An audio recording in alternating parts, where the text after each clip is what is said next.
All right. Hello, everyone. Welcome back to the Weekly Rebalance, where we break down the latest market trends and news and give you some fun trivia to stump your friends. At least we try to.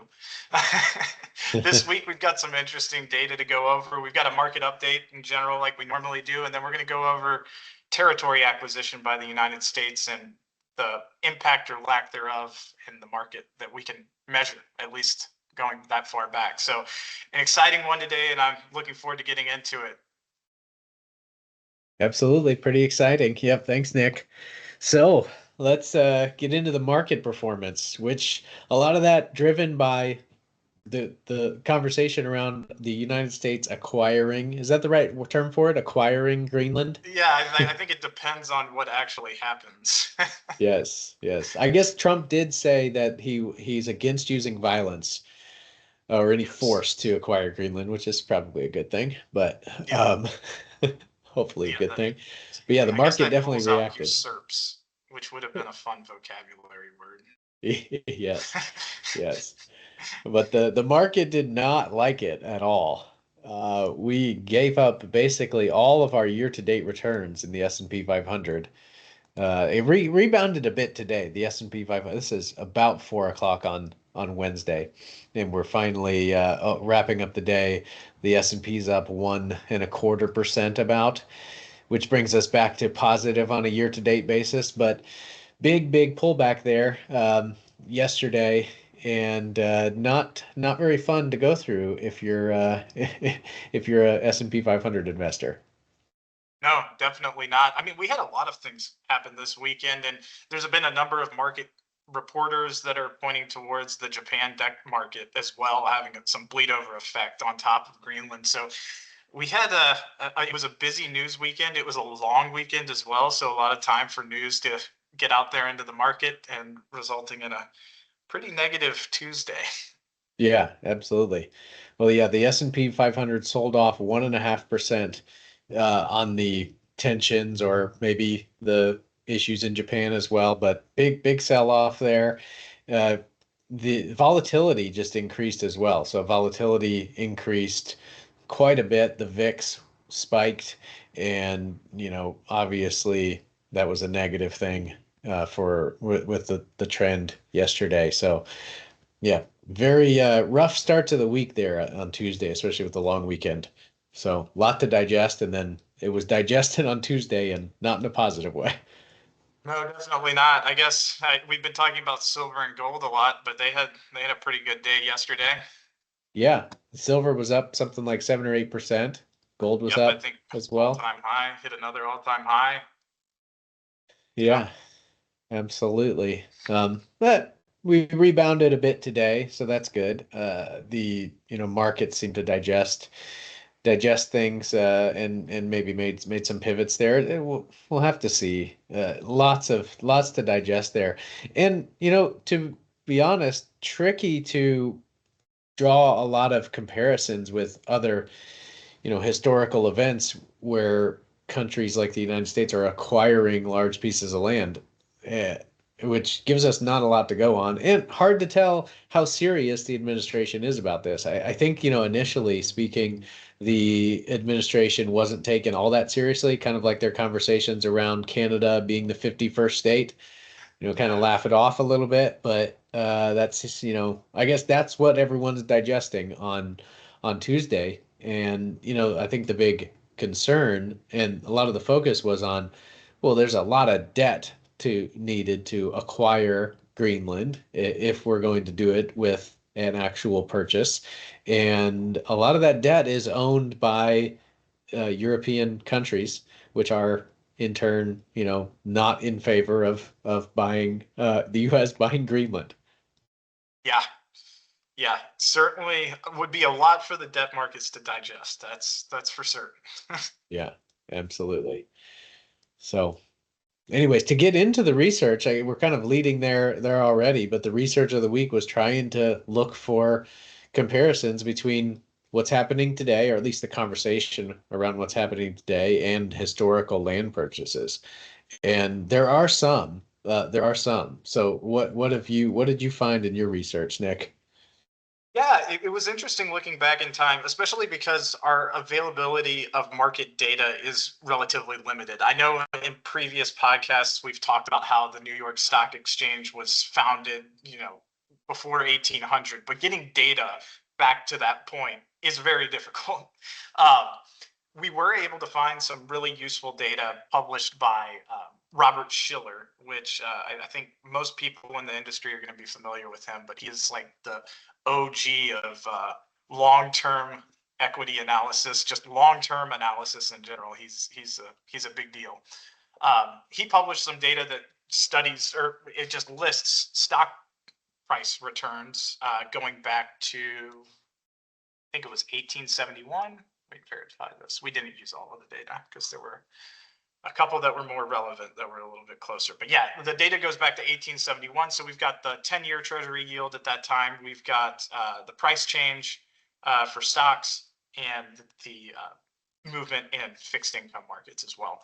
So got some interesting data to digest there.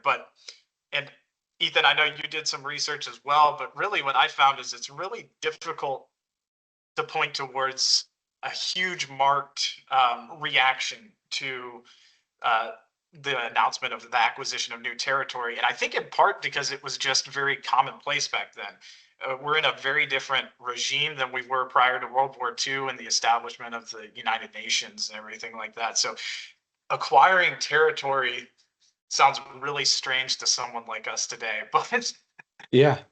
back then, I guess it was just, yeah, you're going to go out there and you're going to get your territory. So Yeah. Yeah, it's very interesting. You're totally right there. And I know, let's back up really quick here and go through like what's the strategic rationale for the US acquiring Greenland? Because it's not, you're right, it's not something that we're used to hearing about today. Fairly commonplace in the days of the Louisiana Purchase, the Alaska Purchase. At least, I don't want to, we haven't really seen anything like this in our no, lifetimes or anybody that's alive today. So no. what is, from your perspective, what's the strategic rationale? Yeah, I think there's a few things going on here. One, there's valuable resources in Greenland. That one's been played out a lot. We talked about that a lot with Venezuela. But I think more importantly, and what people are tending to highlight more, is its strategic importance in terms of just dominance in the north, closer to Russia, North Atlantic or Arctic area. It's very important. It's been known to be a very important location for a long time for a staging ground for the Arctic. And with rising tensions with Russia, etc., it's a valuable piece of land to have for strategic reasons. And Trump believes that he can use it to the betterment of the world better than Denmark or Greenland currently. So I think that's the main rationale. Yeah, yeah, absolutely. Well, and with all this going on, Trump stating that acquiring Greenland is needed for national and international security. Um, it's that makes sense from some perspective. Why, like, I guess you can make anything make sense from some perspective, right? Mm-hmm. But a key element here, like you were like we mentioned earlier, is we're in a very different geopolitical regime than we were at the time of the Louisiana Purchase. I mean, the Louisiana Purchase, for example, the French wanted to sell Yeah, Louis, you know, that yeah, Louisiana Purchase to the United States. They didn't want it. Um, we're in a different scenario here. Greenland does not want to be part of the United States. And actually, I think it's the Prime Minister of Greenland came out and said they would absolutely choose to side with Denmark instead of the United States. So you're looking at a much different scenario than if you try to compare versus the Louisiana Purchase, which is one, a good comparison. If you look at the Louisiana Purchase, the French owned that territory pre the acquisition, but they wanted to get rid of it. They sold it for, in fact, I believe they were suggesting selling Louisiana. The United States wanted to acquire Louisiana for $8 million. And the French basically countered with, "We'll give you all of the Louisiana Purchase for 10 million." That is very different Yeah. than what's happening today. That is very different. And it's really interesting. So, like, Louisiana Purchase is a big one. Uh, but if we back out a little bit further and get closer to modern day, there were examples, in fact, some that are eerily very similar to Greenland today that occurred recently, or I guess in the whole scheme of things recently. So you're 100% right. Louisiana Purchase, totally different time, willing counterparty there, eager counterparty, it sounds like. Uh, but we've got other examples that are a little bit more recent where the party involved was not interested in joining the United States. And actually, Denmark was on the other side of the negotiating table in one of those examples. So there are some examples like that. But again, I don't think that the United Nations is a big wrench in the system, I guess, if you're talking about acquiring land, where you've got all of these countries joining together and basically a government system and monitoring and watching each other. And I think that's really the big difference here. But 100% right. There's definitely been transactions in the past that are nowhere near the same as what we're looking at today. Yeah. Yeah, absolutely. Well, and as a negotiating tactic, remember Trump said that he's not going to go and use force. So he Mhm. started with tariffs, as he commonly does, and threatened to impose, I think it was a 10% tariff on 8 European countries: Denmark, Norway, Sweden, Finland, France, Germany, the Netherlands, and the UK, starting on February 1st, if they basically oppose the US bid to acquire Greenland, Yeah. which again caused I think that announcement is what made everybody realize, oh wow, he's serious. Serious. Yeah. We better reassess things here. Yeah. You can criticize it for what it is and everything like that, but he's really making it an interesting time to live in. Yeah, that's There's no doubt. There's no doubt. Um, true. yeah, I think, in tying this back to historical examples, and some of them we have market reaction data for. The two that really stood out in my mind after reading through all of these historical acquisitions that stood out to me were the annexation of Hawaii in 1898 and then the purchase of the Virgin Islands in 1917, I believe. Let me confirm that. Yep, Okay. 1917. Um, and those two stood out to me for a couple of reasons. The annexation of Hawaii stands out because it was driven by businessmen who they had sugar plantations in Hawaii, and they thought it would be advantageous for the U.S. to come in and have control, take things over, and they just thought that was going to be better for business. And through lobbying, they were able to get it done. The interesting thing about that is, the sovereign monarch of Hawaii, which I believe was a queen at the time, she wasn't about it. She wasn't all for it and was in opposition to it. And they didn't fight a war over it, but basically the US just sent a bunch of warships over there and were like, we're gonna annex Hawaii. So it wasn't willing, and definitely it wouldn't hold up today as something that people would be okay with. Um, but I think the unwilling counterparty, the tie to business, again, with Greenland having significant natural resources, I think that there's an interesting parallel there. When we take a look at Schiller's data going back, I'm taking a look. The annexation occurred on July 7th, 1898. And if we take a look at the market reaction in July of 1898, looks like we had equities up around 2.5%, 3%. Um, so theoretically, in response to this acquisition, markets rallying. Again, this was driven by business people. So it would be expected that this would be digested well by the markets, or the market would approve it just because the profits of these companies would supposedly be improving. Right. Um, and in terms of yield movement, the 10-year yield actually decreased, but I don't think that there was too much financing involved with this annexation. So not that that's the biggest thing to watch there. Just overall, we can see that the markets, it seemed that they digested it well and approved it, for the lack of a better term. It just seemed like it was increasing profits and just better for the businesses out there. Yeah. How do you So feel that was like that? Oh, go ahead, Nick. Oh, Sorry. no, go on ahead.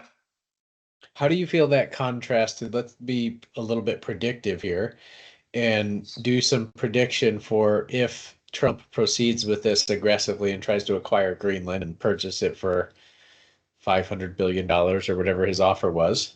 Yeah. What do you think happens? Give me the equity market take and the fixed income market take. Yeah, fixed income markets are going to react. Long-term yields are going to shoot up. I'm fairly confident in that. And then in terms of equity markets, I think it really depends on what segment or segment you're looking at. There's certain businesses that would definitely profit from the U.S. moving into Greenland, specifically, U.S. material companies, similar to how we saw Chevron rally upon the capture of Maduro. I think we might see some similar action in some of those names that could benefit from having access to additional resources. But it really depends on the reaction of the rest of the world. Because if NATO all of a sudden says, we're going to step in if you take over Greenland, then I don't think anyone comes out of that well. I don't think anything's going to perform that well, even though you might have the case for improved access to materials for some of these producers. That's going to challenge things and just challenge global markets as a whole, and we'll probably see equities decline. Maybe if you're a defense manufacturer, maybe you rally a little bit on that news, but I don't think that's good for anyone in the stock market, especially if there's strong opposition. If it was a willing transfer, then I think that's a very different story. We would see a lot of particular sectors that could benefit from additional access to resources, things like that. I think we could definitely see them rally, but I don't see that likely at this stage. And if there's strong opposition that comes out, I don't think it's going to be good for the equity markets, and yields are going to shoot up. Yeah, absolutely. So in summary, equity markets probably not positive because of the resistance from the rest of the world. In fixed income, let's dig into that a little bit more. You said yields are likely to shoot up, especially long-term yields, meaning prices of those bonds are likely to go down. So bad for fixed income. Give me some thoughts on the details there. Yeah, so I mean, I think it's a pretty simple equation here. I think the price that's being offered for Greenland it floats around, I think it's 500 to 700 billion. That's a notable amount to be adding to the U.S. debt.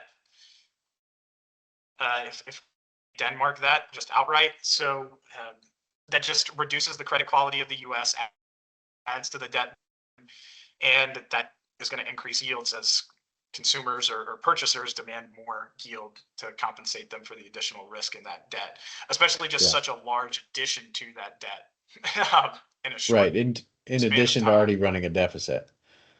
Yeah. Yeah. Agreed. Yeah. Risk. Yeah. I think that's probably one of the, equity markets and fixed income markets really, in my opinion, probably don't have a major positive reaction to that unless something changes and all of a sudden there's a willing counterparty. That is I guess the crux of the issue there is if that changes somehow, then we're in a different scenario. But with the world opposing it at the moment, it's hard to imagine something else happening. And I think the biggest risk for the US there is debt. The debt is the globe holds a lot of US debt. Selling US debt to, I guess, protest the acquisition of Greenland is not going to be a positive for fixed income markets, but not going to be a positive for the fixed income for the U.S. as a whole either. Oh, for sure. Yeah, for sure. Yeah, that is another interesting piece to it. That definitely could be used as retaliation. Yeah.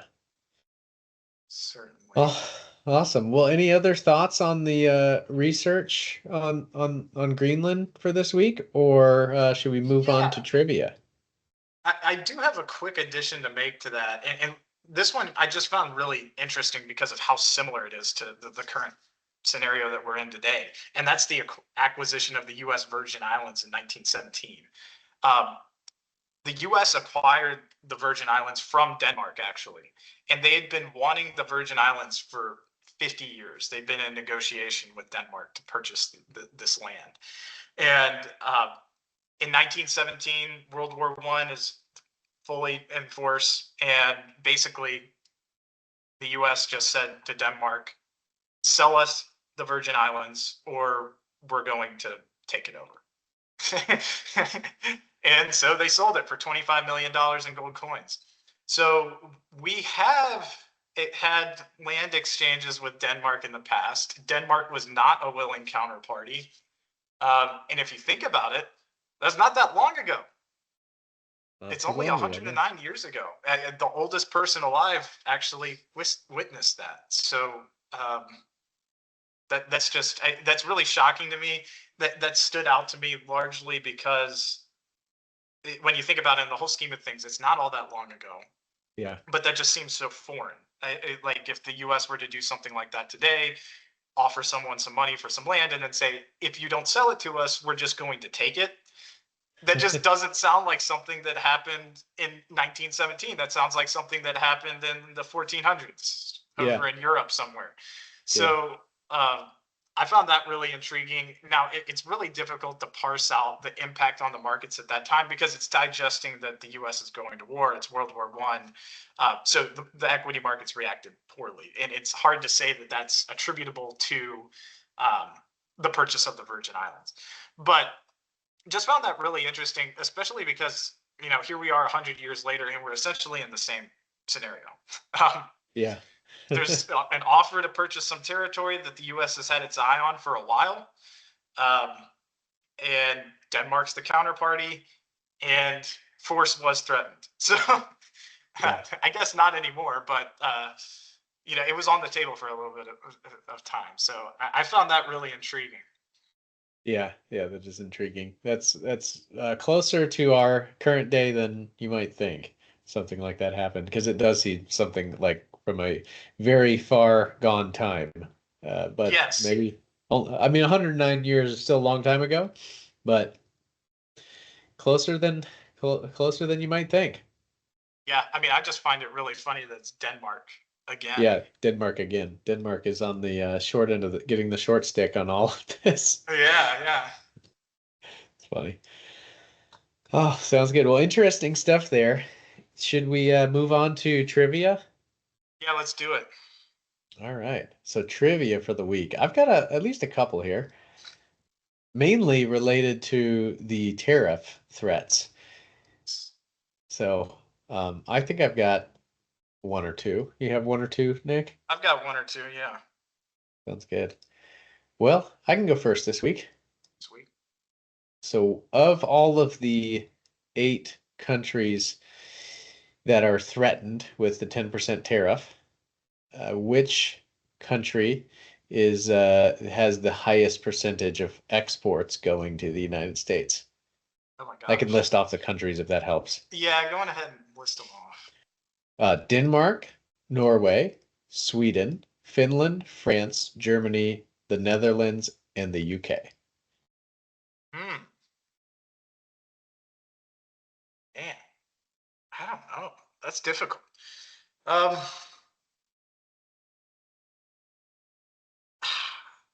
Physical goods. I'll say Sweden. IKEAs are everywhere. IKEAs are it's just IKEA. IKEA, we got Volvo. There's a lot there. It could be Germany, but no, Sweden sounds fun. I'm gonna say Sweden. According to my data here, it says that the UK should have the highest exports going to the United States at 15%. 15% of their exports going to the United States. So interesting. Yep. Wow. There's a number of nations in there that are pretty exposed, though. You're right, with Germany, Sweden, France. There's a lot of them are actually pretty exposed. Yeah, that is interesting. I guess. Yeah, I don't know. Wouldn't have been my guess. That's cool. Yeah, Norway is actually the least exposed with about 3.4% of his exports going to the United States. Wow. And everybody else kind of falling in between there. Wow. Interesting. IKEA did not give me the answer. Very unfortunate. That is my trip. That's my question for the week. Okay. Questions. Yep. All right. I got two broader ones that I think are fun. So I mentioned that there is someone who is currently alive that witnessed, or I guess maybe not witnessed, but was around when the US acquired the Virgin Islands. What is the age of the oldest living person in the world? This was just a random guess. I looked this up not that long ago. However, this changes quite frequently because unfortunately the person passes away fairly frequently when you're 110 plus years old. I feel like it's 118 years old. That's close. I'm trying to verify that this is the most up-to-date information, but pretty much every source that I can see, the current oldest person in the world is 116 years old. Okay. 116. Yeah, that doesn't, it's always somewhere in the teens. I don't think I've ever seen someone hasn't lived to be 120 in quite a while. Not that I can recall. Because I look this data point up every so often, every once in a while. Yeah. Wow. Any particular reason? I think I usually just like on my birthday or something like that. Oh my gosh. Just seeing how close I am to death. Seeing how long you have left. You're not like what's that guy from Parks and Rec who's talking about he plans to live to 150. I forget his name. There's someone who's obsessed with being the first person to live to 150. I do not plan on living to 150, and I highly doubt that I'm the oldest person on earth, especially with my recent high cholesterol diagnosis and all Oh my of gosh. this. Wow. Ethan's sharing everything today. No, I tend to agree. Well, you can tie that to finance in terms of, longevity risk. We could have a great episode talking about how do you plan for a client who expects to live to 150. We sure could. That would How be do you do that? If you know someone who thinks that they're going to live to 150, let them know we would love to have them on and talk that one through live. That would be a lot of fun. Yes, absolutely. That would be a lot of fun. Going through a planning scenario, assuming you go to 150, yeah, I bet that would be a really interesting one, especially if you have constraints. Yeah. If I live to be 150, I'm going to be in some very expensive memory unit somewhere, having lost my mind 50 years before. Okay, before I pass. That's enough. We've had enough from you this week. No, I've got one more for you. I'm going to test your memory here, so all right, hopefully keep you out of that memory word. These are all tied to the U.S. Virgin Islands acquisition, so I tried to stick with a theme here. Who was president in 1917? President of the United States.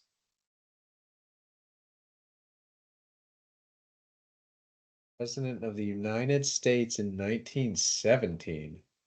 Yep. I'm more of a World War II Yeah. guy than World War One. I'm trying to think of